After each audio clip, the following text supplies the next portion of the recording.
समृद्धी महामार्गाचा अखेरचा टप्पा लवकरच खुला होणार, नवीन तारीख चर्चेत। मुंबई नागपूर समृद्धी अखेर पूर्ण खुला होण्याच्या अंतिम टप्प्यात आला आहे। या समृद्धी महामार्गाचे काम 100% पूर्ण झाले असल्याची माहिती समोर आली आहे।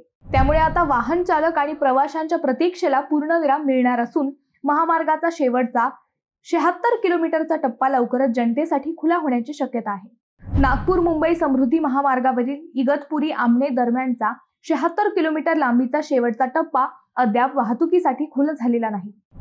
महाराष्ट्र राज्य रस्ते विकास महामंडळाने MSRDC याआधी शेवटच्या टप्प्याच्या लोकार्पणासाठी अनेक तारखा दिल्या होत्या, मात्र या तारखा पुढे ढकलण्यात आल्या। अखेर महाराष्ट्र दिनी म्हणजेच 1 मे रोजी शेवटच्या टप्प्याचे लोकार्पण होणार असल्याची माहिती समोर आली आहे। मात्र याबाबत अद्याप कोणतीही अधिकृत घोषणा झालेली नाही।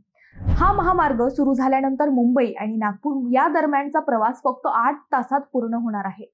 त्यामुळे प्रवाशांना मोठा दिलासा मिळणार आहे। समृद्धी महामार्ग पूर्णपणे सुरू झाल्यानंतर मुंबई ते नागपूर हा 700 किलोमीटरहून अधिक अंतराचा प्रवास केवळ 8 तासात पूर्ण करता येईल। यामुळे वाहन चालकांसह व्यावसायिक क्षेत्रालाही मोठा फायदा होणार आहे। विशेषतः लॉजिस्टिक्स, पर्यटन आणि वाहतूक यांना गती मिळेल। हिंदू हृदय सम्राट बाळासाहेब ठाकरे महाराष्ट्र समृद्धी महामार्ग तयार करण्यासाठी 55,000 कोटींचा खर्च आला आहे। या समृद्धी महामार्गामुळे प्रवाशांचे तब्बल 8 तास वाचणार आहेत।